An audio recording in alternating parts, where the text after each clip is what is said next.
Hello, everyone. Welcome to the Horror Room. I'm Travis Bruce, and today we're doing another indie horror spotlight.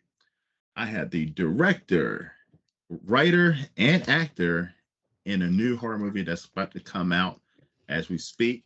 I got Funk Master Vinny with us today, and we're going to be talking about his brand new movie, Camp Smokey.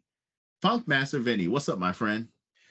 Brother, I'm a New York Jets fan, and I have Oh, been, I oh. have been. It feels like I've lost a distant relative or something. It's been a rough couple of days, but this hopefully will help snap me out. That's why I Oh, put my funk hat on tonight. So you got the funk hat on, the funk glasses, man, yeah, looking sharp. trying to trying to keep it upbeat around here. Yes. So tell us a little bit about Camp Smokey. Well, Camp Smokey is our third movie in this thing we got called the Smoky Mountain Chronicles, which is an anthology of movies. They're horror comedies that are based about the legends and lore of the Smoky Mountains down here. And Okay. so I'm from Baltimore, and my partner, who's my he's the big and funky productions. He's a 7 foot tall pro wrestler, and he's my tag team partner in wrestling. And we decided to start doing these movies. And he's from Chicago, I'm from Baltimore, and we were like, Chicago's been done. Baltimore. Yeah, I, Ballymo. I live in Baltimore, so Oh yeah, I'm yeah. from Arbutus. Arbutus. Okay. I'm in Dundalk, Dirty There D. you go. Yeah. My aunt, she called me today. She's having a crab dinner Sunday morning. My cousins are getting married up there. But anyway, she made me jealous. I was like, man, if it's crab, I'm coming up. So we got a crab dinner up there. Uh, but um, but we decided, there's a lot of movies and stuff about New York, Texas, Chicago, even Baltimore, California. So we decided to make some movies about these crazy stories and stuff about uh, the South down here, man, and these mountains. These mountains are magical, man, and they're full of all sorts of weird things. And there's not a lot of pub for these stories. They're just word of mouth things. It's still funny, we live in 2023, and these stories are still word of mouth gimmicks that go back and forth, and they're not. So we're kind of ruining that, and we're making movies about these things. But um, yeah, so Camp Smokey's coming out, and this is the first one that I'm not the male lead in. We've had two before this that I've kind of been the male lead. And this is Luke, who's my partner, Big Luke, the 7 foot tall guy. He's the lead in this, and the story of this is that he's a 14-year-old boy. Um, his son plays that particular character, and a bunch of monsters attack Camp Smokey out in the middle of the woods, and he sees everybody getting murdered by these monsters, and he runs and hides, and his only companion is a teddy bear. And he grows up to be a man. He was probably special needs to begin with, but he grows up to be this big hulking dude. And he's basically the last human being on Earth, at least in his perception. And he's a demon hunter, and it's how he kind of lives day to day. So it's kind of like if you ever read the book I Am Legend, Hmm. not the movie, even though the movie Yeah. was okay up until a point, but the book kind of has this last man on earth and what it means to be the last man when everybody else changes. It's kind of got that flavor. It's got a Friday the 13th, a Halloween flavor. It's also Castaway. And there's some of our stupid humor in it too. But we're pro wrestlers too. Sort of the action scenes are all like pro wrestling fights. So a lot of people who like pro wrestling like our movies too, because we kind of dip our wick into that gimmick too. So Like yeah, any cameos from any pro wrestlers? yeah, it's filled with them. It's just you got to be there. Big Luke, me. There's just nobody like from WWE or nothing like that. But Rock C and Keith Gavins and Houston Everett and Funkmaster V and knuckleheads like that. Big Luke, guys Oh, that kind of wrestle down near the Appalachian area. so what do these monsters look like? I'm pretty sure we're seeing the movie, but give a description. Are they like kind of like a Bigfoot like monster, or are they more of a Well, he calls them demons. So they're all kind of normal looking, and there's a reason for that. They're all wear like normal clothes, but they've got horns and they've kind of got screwed up demon eyes, and they kind of speak. They speak. They've kind of got two voices. They kind of have like this guttural growl, but they also you hear this kind of subliminal message, backward whispering and stuff when they're communicating with each other. So it's pretty unique, and they kind of act like people and they kind of act like uh, monsters at the same time. So he avoids them at all costs until he has to kill one. Okay. Now, as a filmmaker, have you gotten some inspiration from? Were there any other filmmakers, John Carpenter, you may get your inspiration from? This may be a disappointing answer. We just kind of do what we want to do. Okay. Yeah, just and so a lot of people, these our first movie came out and people were like, "What the hell is this?" And now by the third movie, people who are watching are like, "Okay, we get it." It's kind of like Evil Dead in a way meets They Live in a way meets Clerks in a way. I don't think we ever went out to go try to get any of these, but there's like long comedic dialogues and flashbacks to effed up stories, and then the horror parts are fun, B movie stuff. We don't have a lot of money to do these, so it's fun to kind of come up with creative ways to kill people on screen. Now, while making this movie or writing this movie, did you ever think to yourself, "Holy shit, what would I do if I was the last man on Earth?" The book. I'm going back to books here. I don't.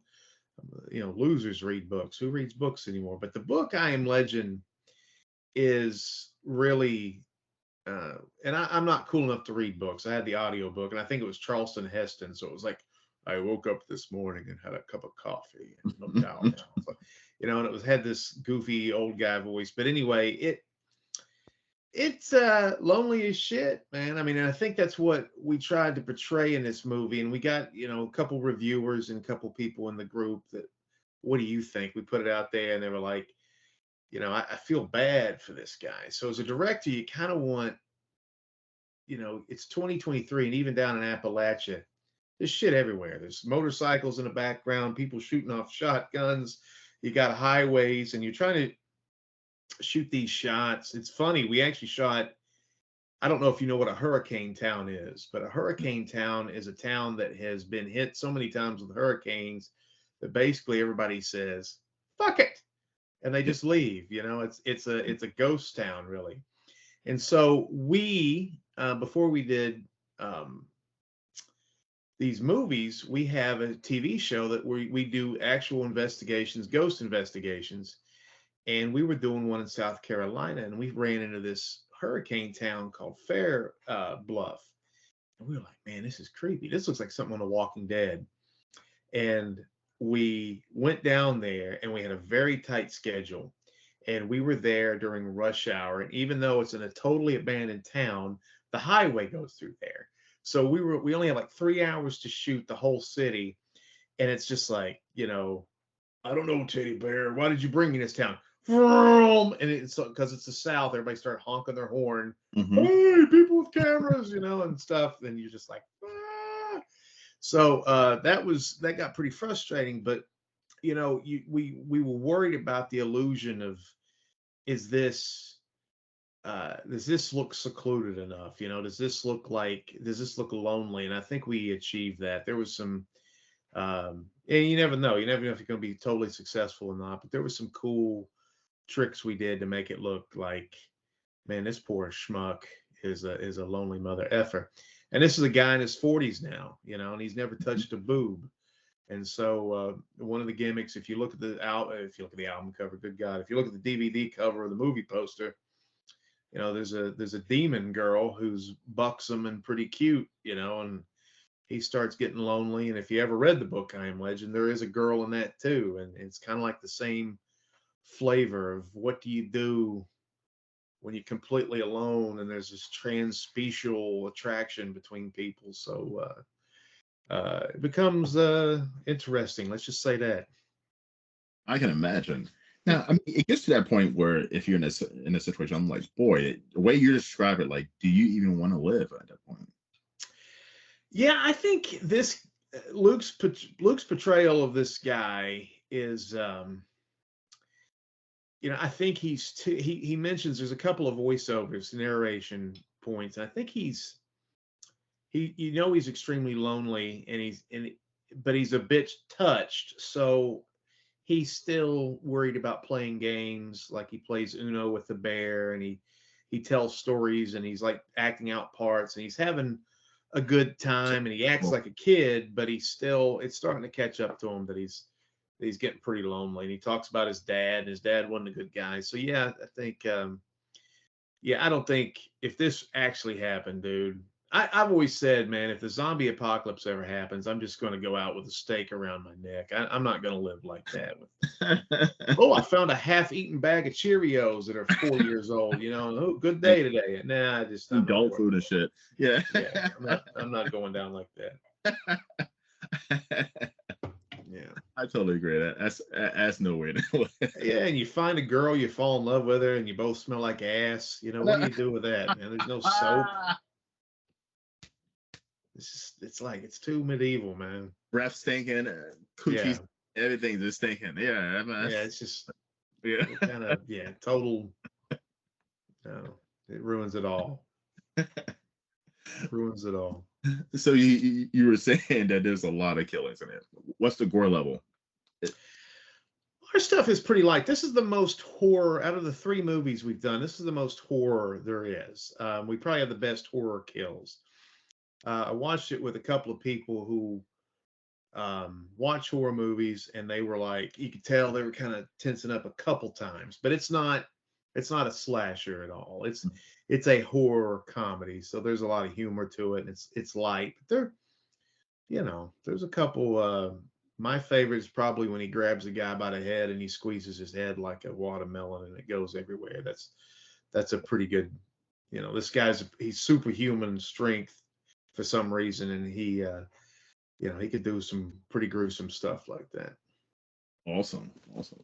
Now, how long did it take to production wise? This one took a while. It shouldn't have. It was about 15 months, and we had to recast the female lead because we kind of wanted to go a different direction. And she was great, but we shot all of her shit, and she was fine. But we were like, this doesn't have the flavor that we want. Mhm. And then by the time we came around to realizing that it was wintertime, and this is kind of a summertime movie, so we had to wait until the next year, and so that kind of was frustrating. But while we were doing that, we were kind of championing, is that a verb? We were pontificating the joys of our other two movies. So um, we were trying to say, it's funny, you got to write it, act it, shoot it, location scout, get all the logistics together, produce it, then edit it, and then do art and all this stuff, and then you become a ringmaster after it's like after you're done, you're like, I'm done, and then you're just like you saw my post. I was like, we need press, we need Yes. podcasts, we need reviews, and the people that because we have no studio, man. We're just we call it a production company, but we're a couple of jerk offs here down south, and so we were like, help, and you were kind enough to say, all right, here, grab a life preserver here. We'll help you out a little bit. Man, come on. If you do horror, man, you can come on my show. Everybody's welcome. My show. Beautiful. So I had a question. I completely slipped my mind. What was So the question? you're staring at my helmet. I understand. I was. It just memorized me. I mean, It's like a super villain. I can erase your memory. I can erase memories of your father with this thing. okay. The question I was gonna ask: with as an indie director, has streaming services to be Plex, has it made it a little easier to get your movie out there and get it known? Oh, absolutely. Um, I think one of the best things that we do is we inspire people because people all the time. There was when we started doing these movies and stuff, people were like, how did you get in a movie? How do you get in the movies? And how do you, I want to be in a movie. And it's like, just do it.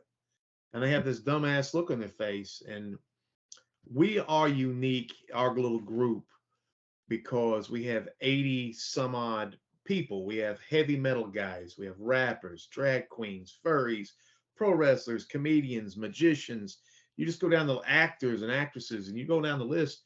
We have all these talented people, musicians, and people who are in the movie industry a little bit, and people who are in the horror con. So everybody helps everybody, and the people who are good with makeup and visual effects and costuming, and so even though you have all that manpower, you're out in the middle of nowhere screaming. And now we live in a day and age where there's a million people saying, "Look at me, look at me, look at me." And see, you see a little gray in my beard here. I'm an old man. Don't let Yes. the disco ball fail. Yeah, well, I'm a lot old. I put color in this shit, and it still looks gray. So let me just tell you how old I am. I'm just going to embrace the gray, man. I'm just embracing the gray. Yeah, some guys can pull that off. It just bothers the hell. You look great, you know. If I was a girl your age, I'd be like, "What's up, baby?" But like me, man, it takes a lot of work to look this shitty. So, but I am I'm an entertainer, man. I'm from the 70s, dude.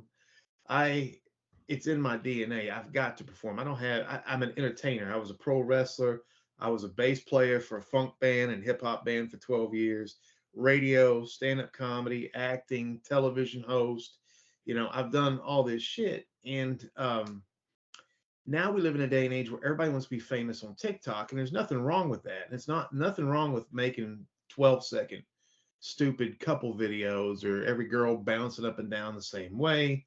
I'm a red-blooded American. I don't mind seeing it, but Sure. this TikTok and social media has taken a chunk out of people who are actually, and no offense, TikTok people and social media people, but actually entertainers who know how to entertain people. And so now we're not even fighting with the networks. We're fighting with TikTok people that got 3 million subscribers, and I don't have 3 million subscribers. And Oh, you we know. live in a day and age now, like one of the actors in our second movie is called WJHCAM, and it's about a Southern gospel radio station during the apocalypse and the return of Christ. And when Jesus does come back, all the assholes have to kind of stay around and fight the Denzians of the night off. So it's kind of like Pontypool and Dogma and a couple other things, WKRP and some other stuff. But there's an actor in it who's a magician and he's a comedian. And he's road tested, dude. He knows everybody. He knows Dom Herrera. I mean, you just list a comedian. He knew the amazing Jonathan, if you remember that comedian who was a magician. I mean, he knows everybody. And so he's having to decide, he's got to have TikTok stars on his show, his live show, because they have 3 million people and they're a bigger draw than he is, even though he's a professional. And then it gets to be like the TikTok person's like, well, I need a headline. And it's like, you don't know how to headline, you know, holding a phone in front of your face while you go, whatever you say, that's not really entertaining people for 45 minutes. It's not to say they couldn't do it and that these people don't have talent, but it's weird. So yes, to answer your question, and by the way, I'm an enemy of brevity. Yes, the Tubi and all the Plex and Local Now and all these things that have helped, and they seem to like what we do. It's awesome because it is a way to get a leg up. It's hard to get on those channels, so the degree of difficulty eliminates the TikTok. Just hit a button and hit post. You have to produce a movie. You have to meet their. You have to have certain delivery specifications you got to meet, and then that's very difficult. And the movie industry is changing every 6 months. Every time we've released a movie, there's new bullshit we have to sit there and consider and consume, and obstacles. They keep moving the goalposts and jumping through hoops, and eventually, I think with this movie, everything's been copacetic so far, where people are like, "Oh, these big and funky guys. Okay, we know these guys." So I mean, and literally, they're like, "Okay, we know what this is going to perform decently well, so they'll put them on the streaming services. So yes, it's a godsend, because if it was at my age, if I had to go fly to Los Angeles and do a some sort of press release, or we have to get on the film festival circuit, I just don't I don't see myself having the energy to do that at this point. Speaking of what you were talking about, the TikTok. So even my biggest competitor on YouTube are YouTube has know that the way is going short and TikTok, so they have the YouTube Shorts. So my biggest competitor is the YouTube Shorts, which are 50-second videos, and they're getting millions of views. Like people don't have the bandwidth or the attention span to sit through a 30-minute interview unless I'm sitting here with some titties hanging out. But and if you look at all right, I know what you're getting at here, bud. I know. Here we go. but I'm looking at some of the shit that I'm competing with, and it's like women breastfeeding their babies. Like that's a thing that's on TikTok and YouTube Shorts, and you see the whole breast, and those videos get millions of views, and I'm like, this is what I'm competing against. Well, yes, I mean that's what we're. And what's funny is we're nobodies. They're nobodies with some sort of instant gratification. I mean, I don't get political. We want to talk about how women have been treated, and they have been treated shitty. But if I was a girl and I could put my hair up into pigtails and wear a spaghetti strap top and do the same shit that I'm doing now, I would have many more followers than this weird ass looking old white dude. I mean, if I was a hot chick interviewing indie horror directors, I would have 1 million followers. And there's nothing different about who you are as a human being. And I wouldn't be doing anything different. Yep. I would just be a hot chick. Just have your boobs cut. People say, are her boobs going to fall out of that spaghetti strap? Yeah. You wear a hard t-shirt every video. Yep. And dude, look, 1 million subscribers. Women have been eating crow for a long time, and it's about time. Yep. It just sucks that it's during my time. I know. I wish I was born like 20 years ago, where there was none of this. But I'm glad they're finally getting their piece of the pie. Let's put it that way. I know. They deserve it. They really do. They really do. Long time coming, but still, so you have to rely on the quality of content, and the thing that is frustrating, especially as you age, is you have to embrace the fact you just don't have the finger on the pulse of America. So you have to, and nor do I probably want that at this point. So the thing that we have is we try to allocate and use our assets. We have pro wrestlers. They know how to fight. They know how to do stunts. People like watching that. We have pretty women who are in their 30s, people in early 40s. People still like looking at women, no matter what their age, if they look a certain way. We have a lot of natural beauty in the South. So we try to use we're pretty witty, and even though we're enemies of brevity, we come up with good dialogue. And then we know a lot of musicians, so our scores are typically great.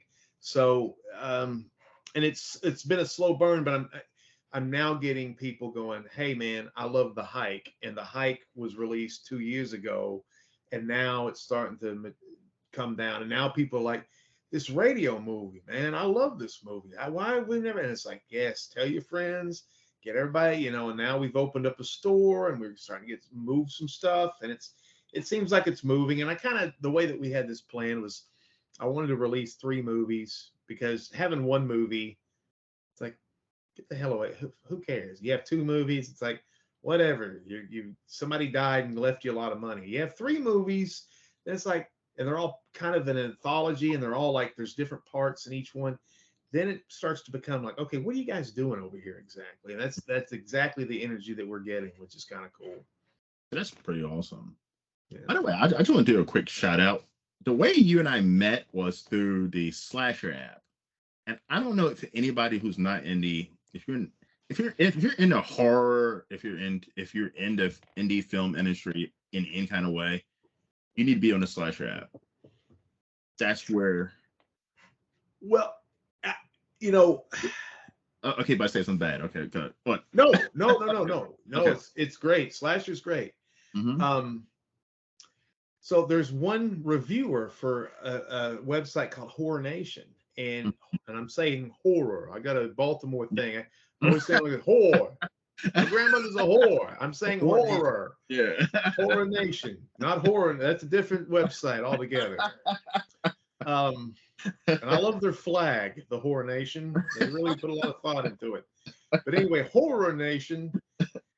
This guy freaking, and I'm not trying to make him feel weird if he watches this. I hope he doesn't, because this probably would. He freaking loves our shit. I mean, he is like, you guys are saving the movie industry. And I'm like, cool. Because I'm like, I'm not getting that kind of energy. It's always kind of like, would you please watch my movie? And I'm like, I don't know, man. But it's like, he has given us 3 rave reviews over our movies so far. And I said, I need 100 more human beings just like you.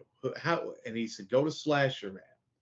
And because I'm like, Facebook is just, you put it out there and you may have 5,000 friends and 10,000 followers. It hits about 40 It's people. it's dead. Yeah. And it's old. Everybody on there is old, and It's not everybody's the way to market anymore because I'm a part of tons of Facebook groups, horror groups, and indie groups, and I post my stuff up there regularly, and I'm telling you, I might get 1 or 2 hits.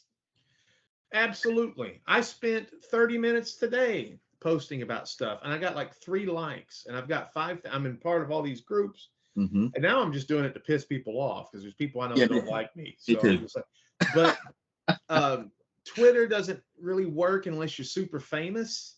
Mm-hmm. Instagram, yeah.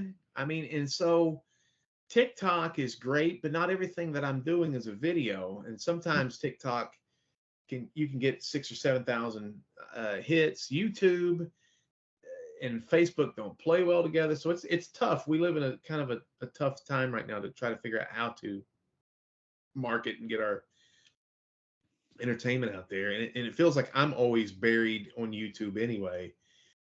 And so anyway, I mean, I won't go into the. We had 2 extras Mm-hmm. show up for the last shot of Camp Smokey, and they're both fine individuals. I've been doing entertainment, and I've been trying to get traction on Facebook or YouTube for 15 years. I'm still not monetized. I have a lot of videos. I have a lot of hits. It's just not all. It's not enough. And I have people going, yeah, well, my monetized account. I'm like, you're monetized. What do you do? Well, we go on a vacation and we just show us swimming in the Caribbean. And I'm like, what? And then somebody else does like toy reviews or something, and they go, hey, here's a right here, look at this, huh? And I got a friend of mine who's like, oh, he's not even a friend, he's a fan, and he's like talking about how much money do you make on YouTube? I'm like, not nothing, you a-hole. And he's like, he posts Tony Soprano videos and does voiceovers, and he gets like 50,000 views a thing. And we're doing these full-fledged sketches and skits, and we get like 350 and views, and other people who just kind of, they can just sit there and mush mouth, and it's like, it seems like they get 100,000 views. I don't know. I pissed off the YouTube gods or something. The algorithm, I guess. I have no idea. I mean, some of my videos, like I'm like, oh my god, this is a hit. This is a hit video. I know it's gonna do great. And then like I look and it does like 50 views. I'm like, what the fuck? But then like I do in my brain, my worst videos. I'm my toughest critic. I'm like, oh, that's a bad video, and it'll do 100, 200. I'm like, huh? So it's weird. I've been doing it for 15 years. I've got some videos that have 20,000, 30. I think one of our videos about the first movie's got about 40,000 hits. And we just released an Edgar Allan Poe sketch, the group. It's like a 3-minute sketch. It's really pretty funny. Dude, 150. And then we got one sketch called Taint My Ride, which is a parody of the 90s MTV, Pimp My Ride. And it's fucking hilarious. I mean, every time we watch it, we laugh. Dude, it's got like 350 views over 2 years, and it's just like, whatever. I don't know, man. And then, like you said, there's like these evergreen videos, like um weird, just like I actually did a sketch that sucked. It was terrible. And I was it's about the land shark from Saturday Night Live. That's how old I am. I did a read. I've kept trying to do this goddamn land shark sketch because I think it's a funny concept, and I kept trying to put a paint job on it that was modern. And every time I watch it, I'm like, that's not a good video. But man, it's like it keeps getting hits, and it's just like, what? What is that? And like the good ones that are like these, Weird. like, man, we had one dude that was like, we took a guy in New York City watching the Avengers fight, and it was like during the first Avengers movie, but we conflated it with the Bob Newhart King Kong stand-up comedy thing, where he's doing a one-way phone call to his boss. Bob Newhart is playing like a security guard in the Empire State Building, trying to explain to his boss that King Kong, what is the protocol when a giant monkey is on the top of the Empire State Building. We conflated that. We had Thor's hammer. He found the Captain America's shield. There were aliens running around. It's a great freaking video, dude. And it's like, 180 or 300 views or something like that. And it's like, dude, it just don't, I don't know. It's just not worth it. One of my highest viewed videos. I got so much shit. And it was me being mean, And a couple of my videos, my earlier videos, I've been doing it for 6 months. Can't be represented as mean. But I was just sitting there talking about horror conventions and people wearing deodorant. Like, people need to wash their ass before they can come to horror convention. And I was just bashing, people who go to horror conventions. And so many views. I mean, so many views. It got a lot of shit too, but it got so many views. And but then I would do one of my best like interviews ever. Like, it could be the most intriguing interview, like an hour, 30 minutes long, just talking, no fucking views. And that's the problem. It's an hour and 30. People want 5 seconds. People want 30 seconds. I mean, there's an old adage. This is what I take. I'm not saying I'm great at anything. I just try hard. There's an old adage, though, that checkers sells more than chess, and it makes me feel better. Sometimes I feel like if I know I'm doing the best I can and I'm putting this, and that's another thing. People are like, you're going to release this on YouTube? No, screw YouTube. I hate YouTube. That's why I'm doing all this stuff, like it's actual movies. We're putting them on, I'm making them good enough to be considered a real movie. And we're putting a lot of time into these things. And that way, it's like these are actual things that I can physically hold, the Blu-rays and the DVDs. Going back to the wash your ass at these conventions. See, I'm a bad guy pro wrestler. I kind of come off a little harsh. And I don't do well at conventions because I get kind of gripey with these kids. But, I mean, we had a guy in our group who's a furry. And when I first met him, he was a furry without a fursuit. And so we were like, he's a real interesting cat, man. He's just like, he has a high-pitched voice, and his name is Mitch, and we call him High-Pitched Mitch. And he's kind of like, when you see him, you're like, oh, man, this guy is such a loser. And then he can longboard. He can hula hoop. He can sword fight. He can ride horses. He's a pool hustler. He can play music. He can shoot guns ambidextrously with both hands and hit shots. He's got all these insane, I'm not even scratching the surface. He's got all these insane talents, but yet he's this mousy guy. And so, but we were like, what is a furry without a fursuit? I said, you're just a dude at that point, right? And I mean, and so he let us into the world of, I don't know if we can get into this dark, evil space, but we got into talking about MERS. Yeah. And the MERS are the ones that are the sexualized, kind of like Gargamel took some furries and twisted their brain a little bit and put them back out in the world. And they want to have sex with other furries. And there's this thing called merholes. And he found a secondhand fursuit. And I said, honey, did you Lysol the hell out of that? I said, did you find any merholes? And he's like, no. I said, if your secondhand furry suit sounds like licking a toilet seat at the bus station. I don't know if I'd ever put that on, but we would go down and do these conventions with our paranormal show, man. And these kids will be out there dancing like, damn fucking Chuck E. Cheese things. And so, but there was a part where there was like, they would run behind, like where you couldn't really see them, and they take their helmet off or their little hat and stuff off, and you just see these, and the kids never look like what you ever expect. Like a tall one that's like a giraffe with fangs, and you come over and it's like a little Asian girl, and you're like, what? But every time they take their helmet off or hat off or whatever, they're covered in sweat, and they're basically going because they bounced around and grabbed people's ass for so long, and they finally got and none of them are athletes, right? Like none of them are people that are like the captains of the football team and nothing. So they finally get too hot, and you see them and you're like, I caught you, and they're just like, like they look at you, but their hair's all matted and there's sweat, and I'm like, man, this is like what it looks like in the damn locker room at Disney World or something. Everybody out there going, God Almighty, it's 95 degrees. But yeah, there's not a lot of hygiene at the conventions, and so we call that out sometimes, and we get in trouble for it. But gotta call out. Those guys are sweet kids, though. There's a lot of, they're at least outside. The one thing I'll say is the people that dress up and go to those things, at least they're outside doing something. I'm Generation X, so we always hung out. So these phones, even though they've taken over, and they've taken over my generation too, we're a slave to these phones as anybody else. But at least these kids who are dressing up and going out, at least they're living life and having a real human and furry, human/furry, they're having real human experiences, as opposed to just sitting in a room and being afraid of everything. So I give them I applaud them for that, at least. Exactly. I mean, listen, I give balls to like anybody who goes to a Comic-Con or a convention and they dress up. Like, because for the longest time I was afraid to do that.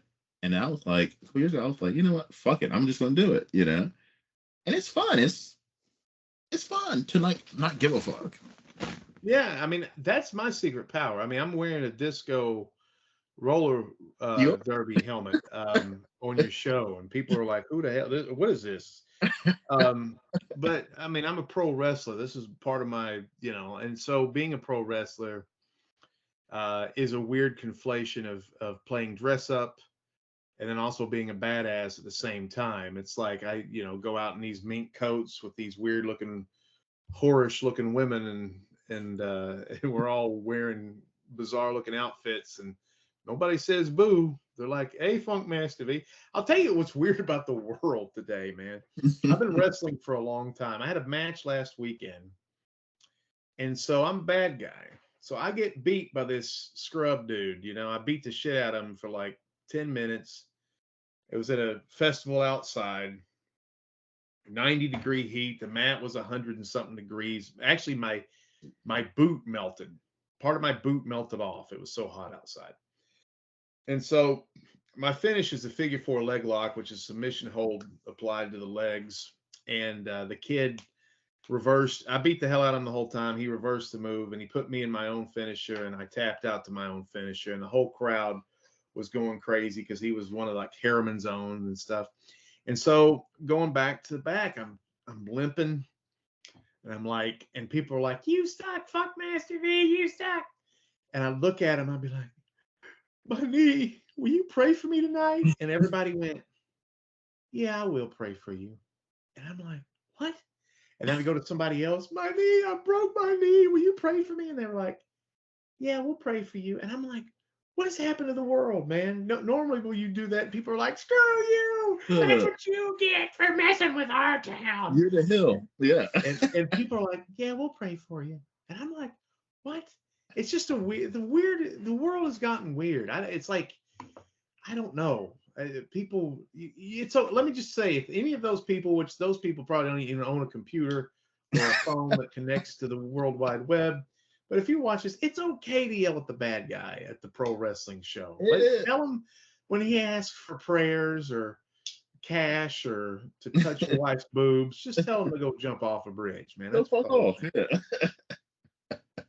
that's weird. Weird weekend. But I think in society now, about to go off into a rant. I think in society now, it's you can't say what you want to fucking say anymore. Yeah, there's an overcorrection. It's tough making movies like this. Like we use the R word in Camp Smokey, and I hate that. My wife's sister was Down syndrome, and but it's a device. These people that are saying this word in the movie are slasher fodder. They're supposed to be bad guys. You're not supposed to cry when these are vapid human beings. And in the 90s, it's kind of this part of this movie is set in the 90s. Back then, we were having a conversation. Like you'd tell your friends, "Hey, you guys are a bunch of R words," and then somebody'd be like, "You can't say that," and you're like, "Why?" And you're like, "Well, it's Down syndrome people," and then you'd be like, "So, I mean, I think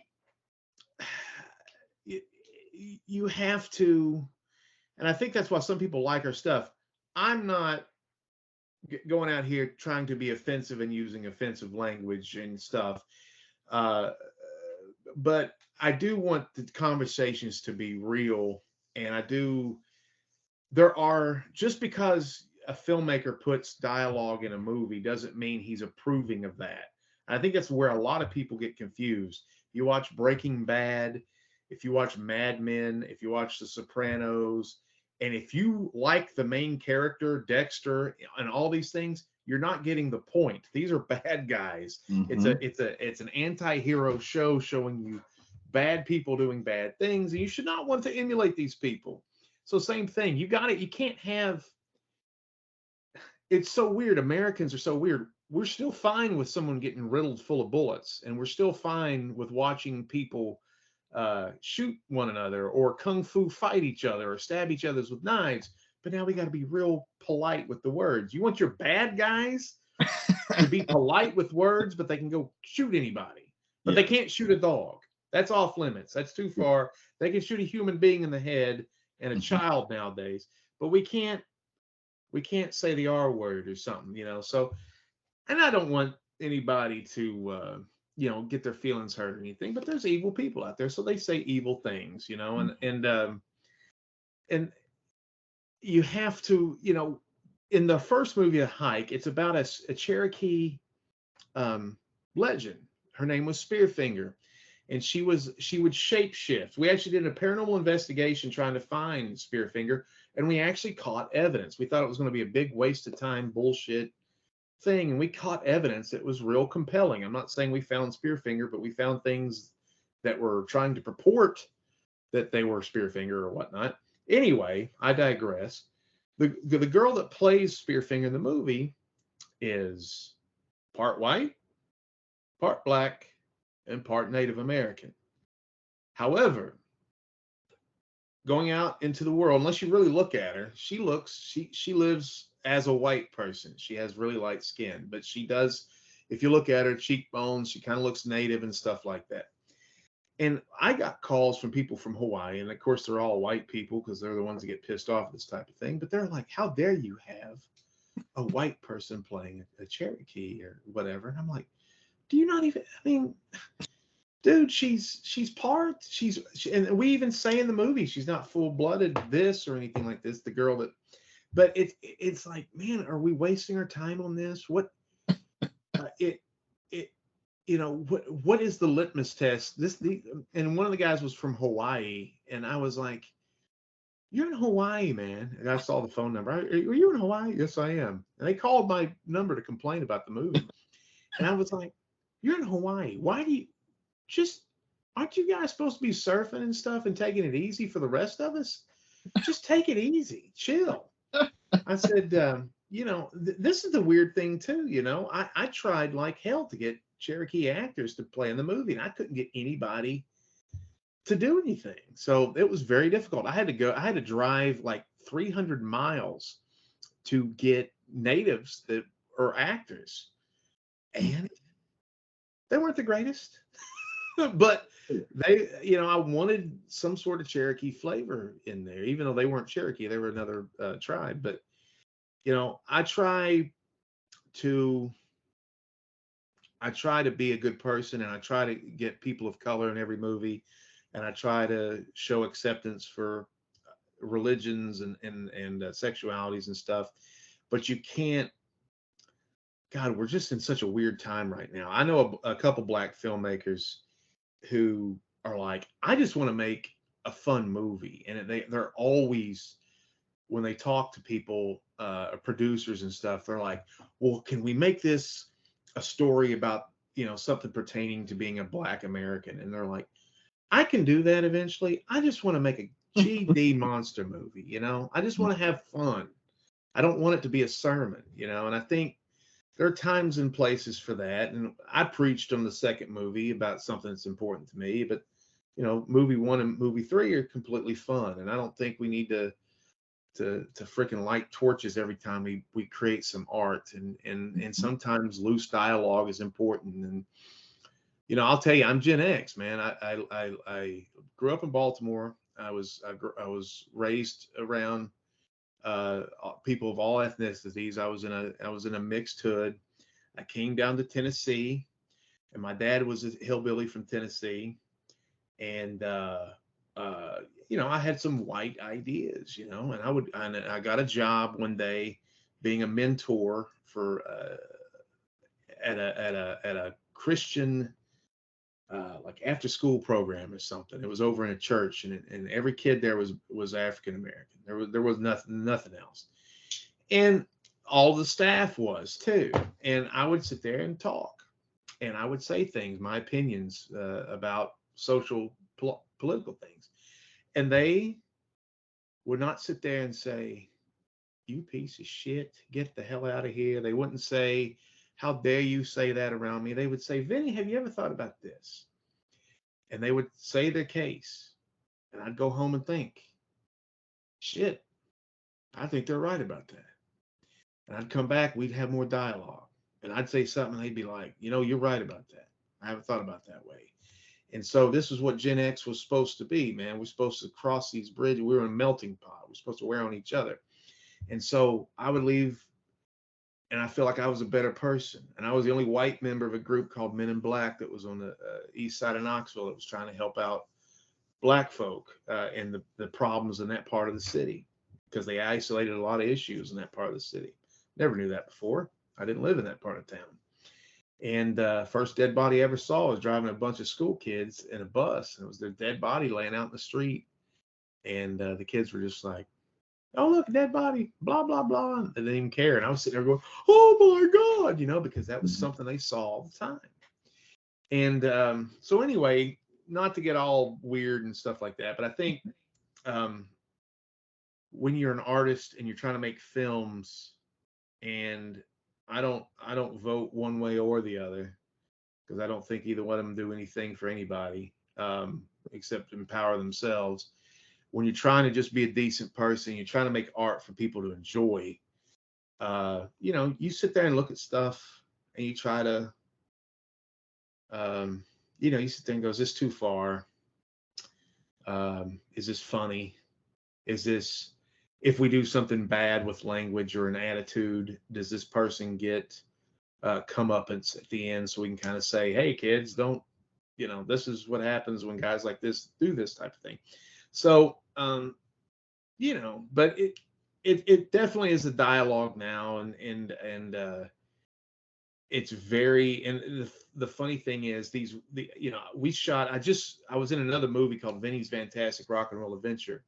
Went all the way out to California, where everybody's supposed to be enlightened and helping people, and I've never seen such a dichotomy of society. Santa Monica Pier, the end of Route 66, covered in pigeon shit. I got bit by a homeless person's designer dog on the beach as we're standing out there going, "Wow, we made the trip from all the way to Chicago to the freaking Los Angeles." A little thing yep, yep, yep, yep, yep, came up and bit me. I saw a guy crapping in a hole on the beach in Los Angeles. 2 blocks away, these houses are selling for $50 million and $100 million, and you got movie stars, and we have homeless people everywhere. And it's Mm-hmm. like, it's not there's a disconnect. This is not working. Whatever they're trying out here in California is not working, man. I said, of course, there's going to be homeless people. There's going to be poverty everywhere, but this is gratuitous and kind of gross that there's this such vile human behavior and they can't really help it. And then all of this wealth on the other side. And you're like, man, no political side has an answer to this crap, man. It's just, they're going to purport one thing or another, but it's disgusting.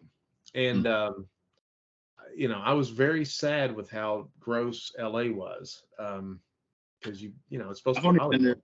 I've been there once, and I was shocked how disgusting. I mean, you see the fucking prostitutes just walking down the street, and once again, I live in Baltimore, and I was disgusted. Now, I didn't feel unsafe. I didn't feel unsafe in right. I feel unsafe in Baltimore in some places, right.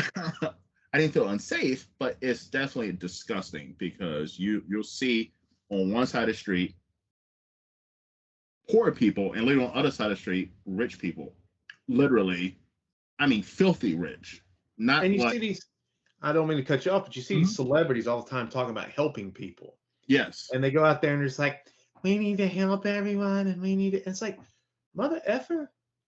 I know you made $6 million. I read the dirt sheets. I know you made $6 million. Why don't you go out there and start handing out people money or invest in some sort of shelter that gets people back into housing or something, or invest in something that can bring people up. But you guys are just looking down at them like they're cockroaches, man. You live on these giant fucking hills and these monstrous mansions that overlook the city, and they're just like little cockroaches to you. So don't, you're pretty, you got a couple good gigs, you got lucky, you said the lines they told you to say, and you look good in with some abs. So let's not push it. We don't need to hear your opinions about saving the world. Just shut up and act. And unless you're going to actually go out and do something like Sean Penn. Sean Penn's the kind of guy, he was like down in New Orleans, asshole deep trying to save people. And those kind of guys. Yeah, Keanu Reeves does good stuff. Yeah, Keanu. Yeah, and there's exceptions to the rule for sure. But yeah, sitting up in their lofty little glass houses and stuff, looking down at that stuff. And again, it's not an easy answer. I don't think Bruce Willis can come down and save homelessness, but I think there are steps that people could, if they really gave a shit, you could call, like, hey, you know what, Kurt Russell, Bruce Willis, let's get together, a couple people, Denzel Washington, Will Smith, you need some fucking PR help right now. Come in here. Let's do something. Let's get an organization together, get stuff moving in the right direction. Exactly. I agree. But like you said, yeah, the homeless thing is never going to be fixed. I don't care. Yeah. Even if you made everybody millionaires, there's going to be a huge population that's still going to be broke and poor. Because there's dumb people. There's people that can't handle money. Half the people that play the lottery are poor, if not more. And when they get all their money, they're broke in 5 years. You just had $60 million. What did you do with it? Well, I don't know what happened to it. It's like, and that's, dude, I've had money. Now, there's an old adage, you'll be rich and poor 7 times before you die. And I've never had millions or anything like that, but I've been pretty comfortable. And dude, that money can just vaporize. You're like, what the hell happened to it? You can't eat crab cakes every night of the week. I mean, can't go have sushi for lunch and crab for dinner. No. After a while, you'll be sitting there going, how much is in the bank account?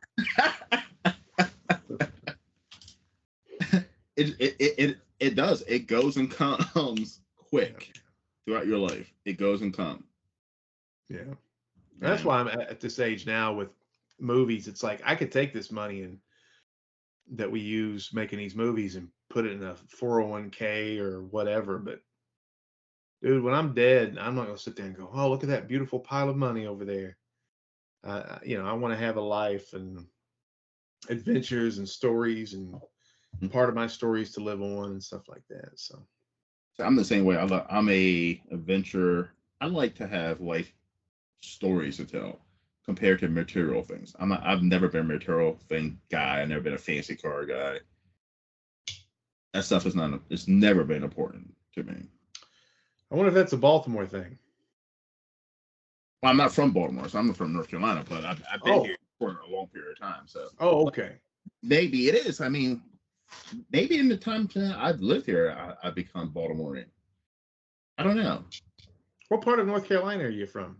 New Bern, Where's that near? I don't know where that. from the coast, east. It's about an hour and a half, 2 hours from Fayetteville, Okay, is it near the Outer Banks? kind of ish.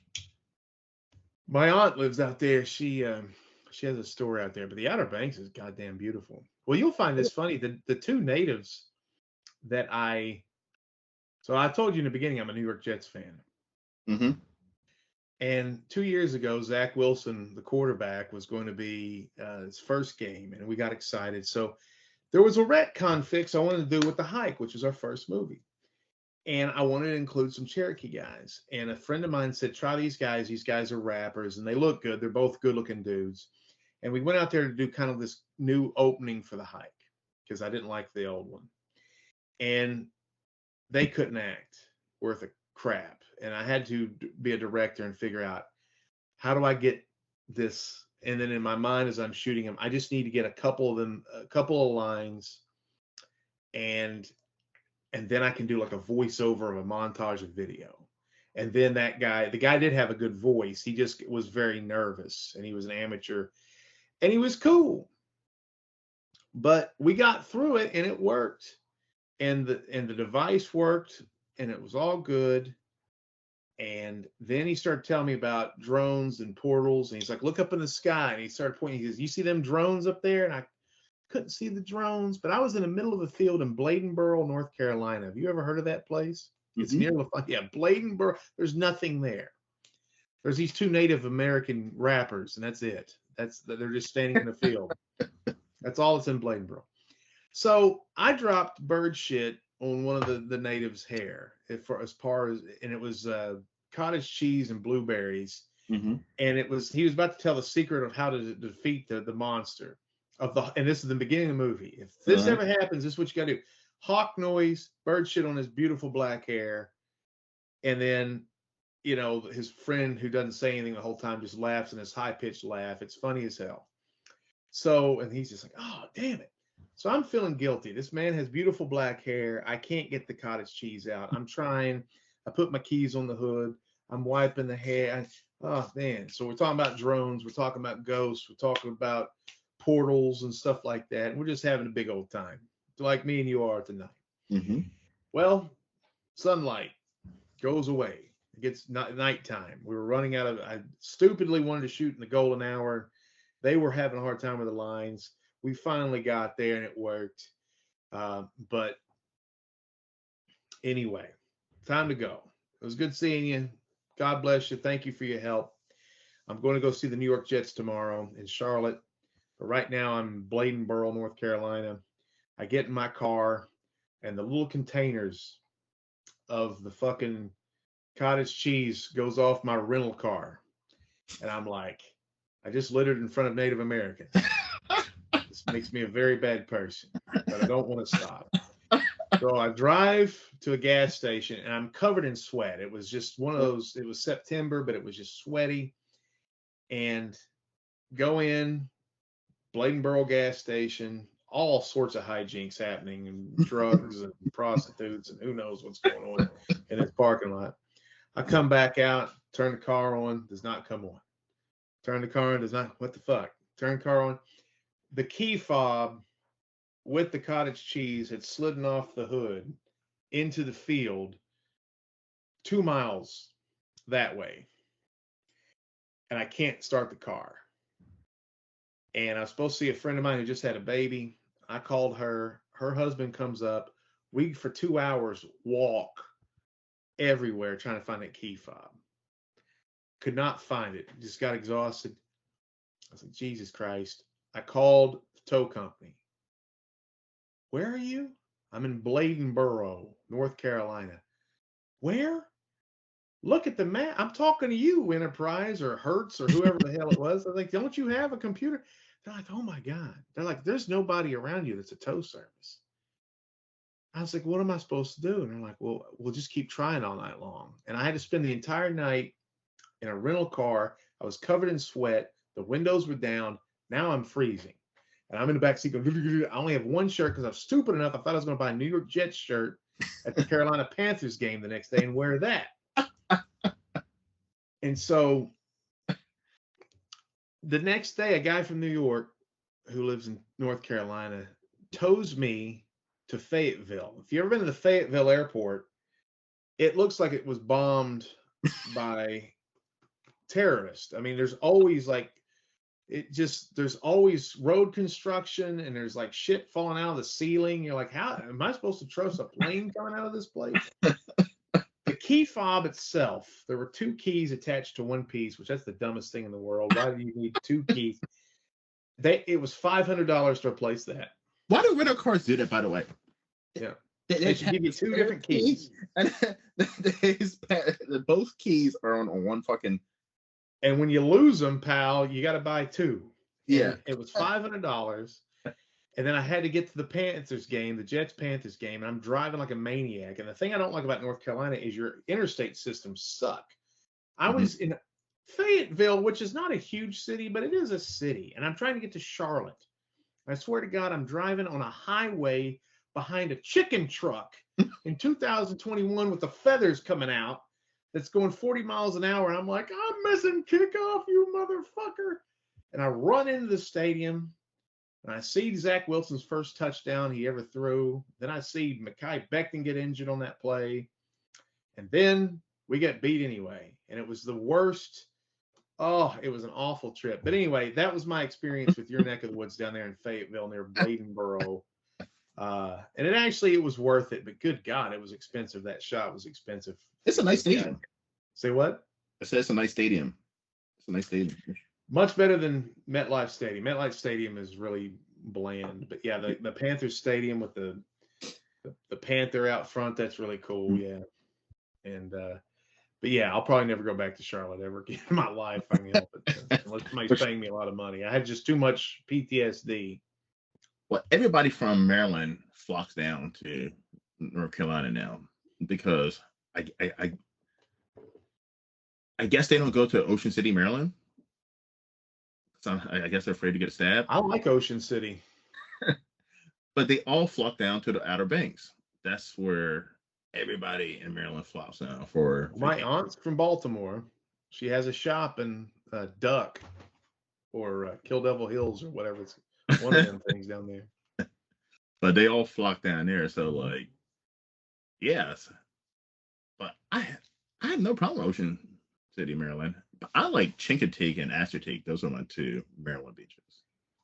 I've never been to either one of those. We always just went to Ocean City, Maryland, man. The clock tower, meet at the clock tower at 5 o'clock. And what is that, Tony's Pizza or right there in the boardwalk? It's a pizza shop, yep. Yeah. And then the Thrashers, fries, and all that good stuff. Yeah. Good stuff.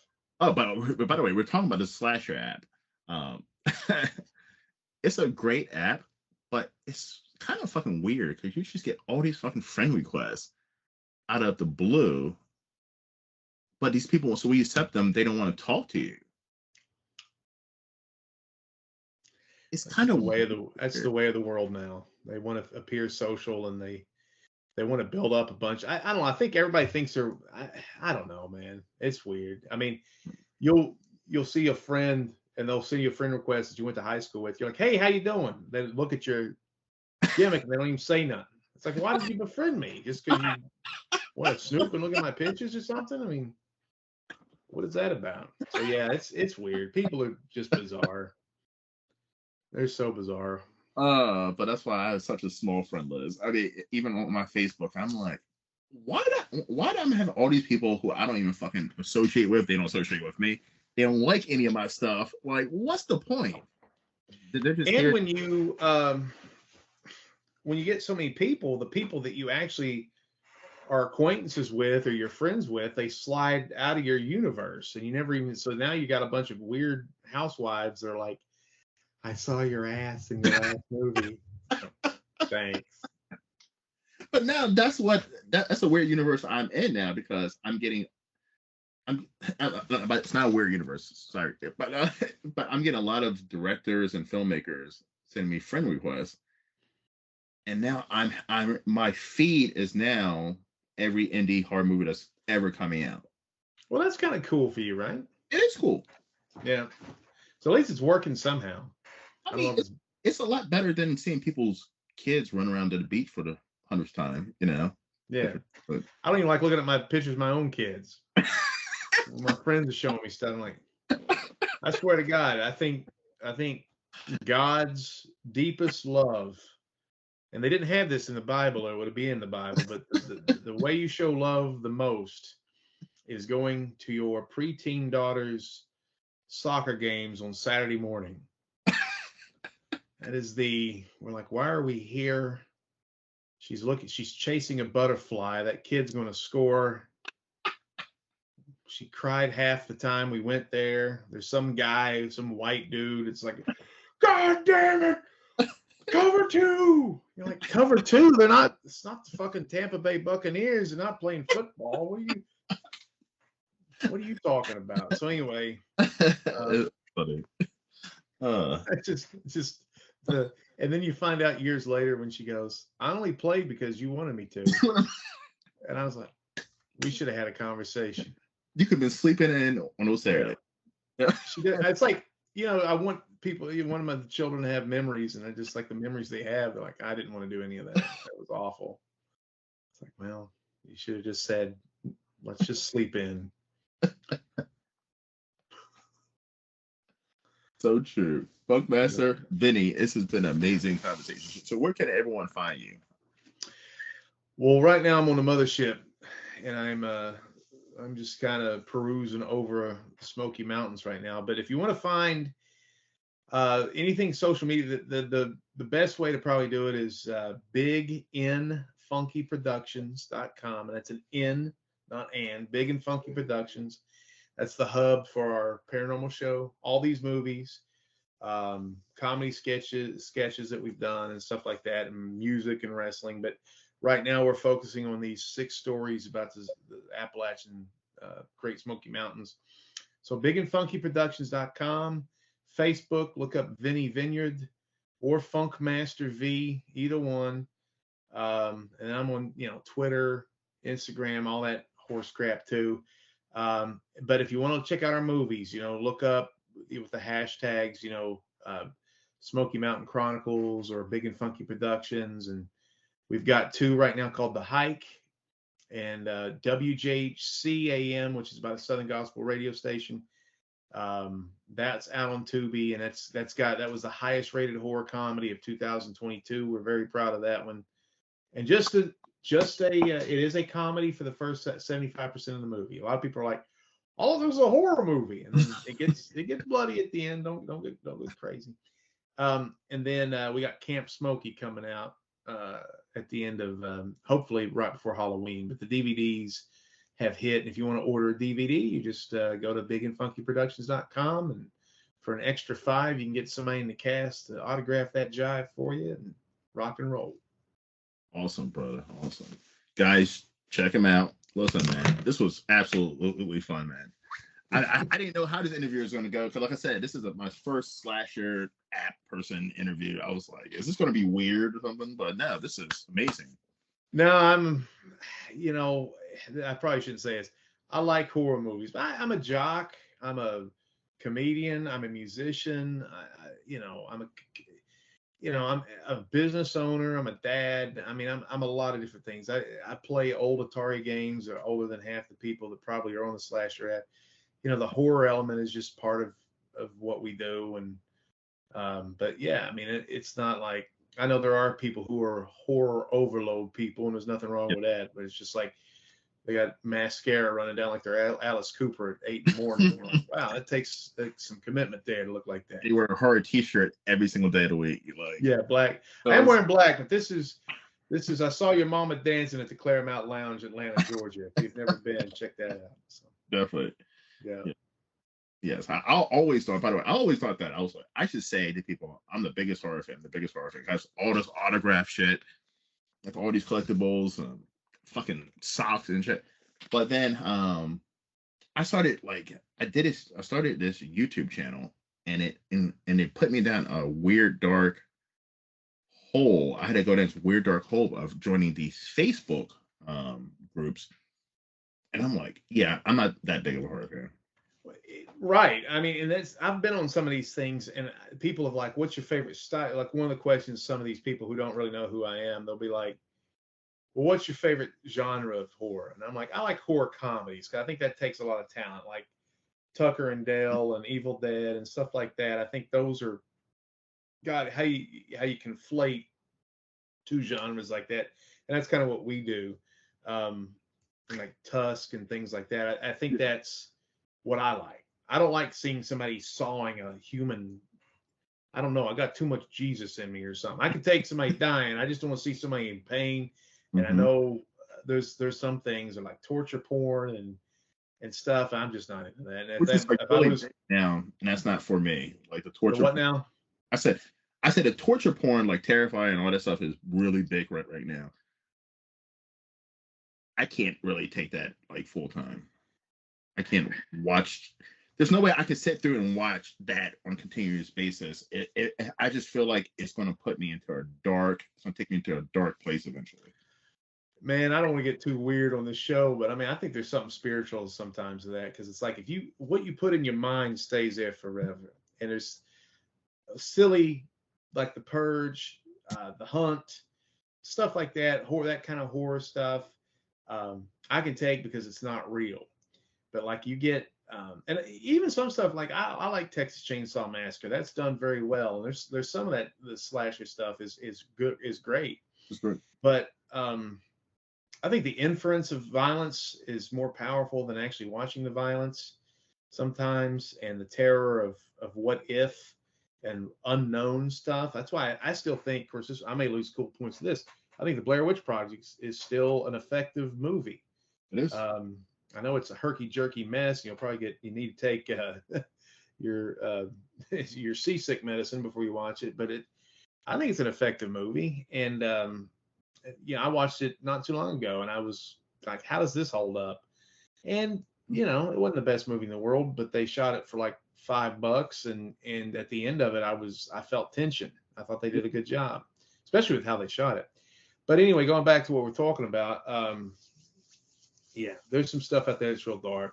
So if you're one of them people, you probably don't like my movies, but we're more like Kevin Smith meets Evil Dead meets, all that stuff. Like the first movie is like Deliverance and the Blair Witch Project, and second movie is like Pontypool and Clerks and Dogma and Evil Dead, and the third movie is like Halloween and Friday the 13th and Castaway, weirdly enough. But so there's a little bit of flavor. We try to make something different every time too. Like our next one is going to be Space Odyssey 2001 meets kind of The Office. So it's really a weird one. So that'll come out next year. So Nice. yeah. Awesome, man. Well, thank you for coming on. It was an absolute blast. Guys, please check him out. Check him out and look for Camp Smokey on DVD on their website. And it's coming to streaming. It'll be on Tubi and Plex and all that stuff too. So yeah. Camp Tubi. Smokey. Yes. All right, everyone. Well, thank you for coming to the Horror Room. I'm Travis Bruce. I'll see you guys next time. Take care.